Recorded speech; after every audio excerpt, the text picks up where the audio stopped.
মাননীয় প্রধানমন্ত্রীকে আমি বলতে চাই যে আমাদের রায়পুরা উপজেলায় যে এমপি মহোদয় আছে, এমপি মহোদয় সংসদে জনগণের জন্য কথা বলবে এবং আইন প্রণয়ন করবে। এখন একটা স্থানীয় পরিষদ, একটা নির্বাচন, একটা উপনির্বাচন পাড়াতলী ইউনিয়ন রায়পুরা উপজেলায়, এখানে 5 জন প্রার্থী আছে। সবাই যার যার নির্বাচনী ইশতেহার নিয়ে কথা বলবে, জনগণের জন্য কি করবে সে তা নিয়ে কথা বলবে। একজন প্রার্থী সে বরাবরই সে এমপির হাতকে শক্তিশালী করবে এবং এমপি ছেলে রাজীব আহমেদ পার্থ সে জনগণকে উৎসাহিত দিচ্ছে এবং জনগণকে সে বিভিন্নভাবে ফোন করছে এবং এই কথাগুলো সে বরাবরই সে বলে আসতেছে। পাড়াতলী ইউনিয়ন জনগণ আমাকে নির্বাচিত করবে, এই ব্যাপারে আমাদের এমপি সাহেবের ছেলে পার্থ ভাই উনি বিভিন্ন জায়গায় বিভিন্ন কর্মীদেরকে উৎসাহ দিচ্ছে। পার্থ ভাইয়ের হাতকেও শক্তিশালী করার লক্ষ্যে পাড়াতলী ইউনিয়নের উন্নয়নমূলক কর্মকাণ্ডে অংশীদারিত্বে আমি আহ্বান জানাই। পাশাপাশি পাড়াতলী ইউনিয়নবাসীগণ আমাকে সমর্থন দিয়েছে, আশা করি আমি জয়যুক্ত হব ইনশাআল্লাহ। এখন এটা কি স্থানীয় নির্বাচনে এ ধরনের কি আচরণবিধির লঙ্ঘন হয় কিনা সে বরাবরই সে সবসময় বলে আসতেছে সে এমপির হাতকে শক্তিশালী করবে এবং এমপি পুত্র ও তার দোহাই দিয়ে আসতেছে।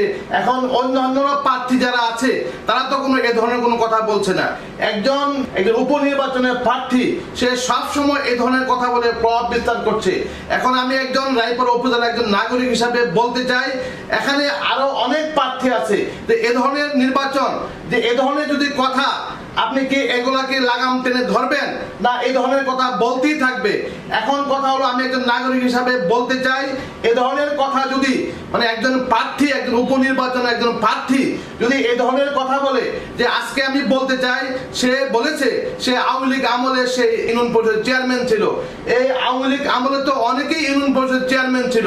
এখন কথা হলো কি, এই যে আমাদের 2021 সালে 11 জন ইউনিয়ন পরিষদের চেয়ারম্যান নৌকার প্রতীক পাওয়ার পরেও তারা বিজয় হইতে পারে নাই। তারাও তো আজকে বলতেছে যে আমি আওয়ামী লীগের আমলে চেয়ারম্যান ছিলাম।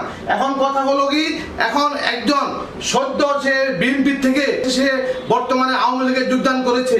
এই যোগদান অনুষ্ঠানে এমপি নিজেও ছিল না এবং এমপি পুত্রও ছিল না এবং আওয়ামী লীগের যারা সভাপতি সেক্রেটারি আছে এবং এমপিও ছিল না, এমপি পুত্রও ছিল না এবং আওয়ামী লীগের সভাপতি সেক্রেটারি কেউ ছিল না।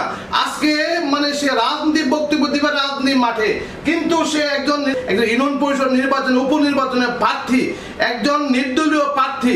এখানে সাধারণ জনগণ যদি প্রভাব বিস্তার হয় তাহলে তো এ ধরনের নির্বাচন আমি আসলে একজন সাধারণ নাগরিক হিসাবে আমি মাননীয় প্রধানমন্ত্রীকে বলতে চাই আপনি অতি সত্বর লাগাম টেনে ধরেন এবং যে আমাদের ডিসি মহোদয় আছে এবং নির্বাচন কমিশনার আছে এবং রিটার্নিং কর্মকর্তা আছে রায়পুরা উপজেলায়, তাকে এই ধরনের নির্বাচন আচরণবিধি যদি এ ধরনের বক্তব্য দেয়, এ ধরনের যদি প্রভাব বিস্তার হয় তাহলে অন্যান্য প্রার্থীরা তাহলে জনগণকে কি বলবে?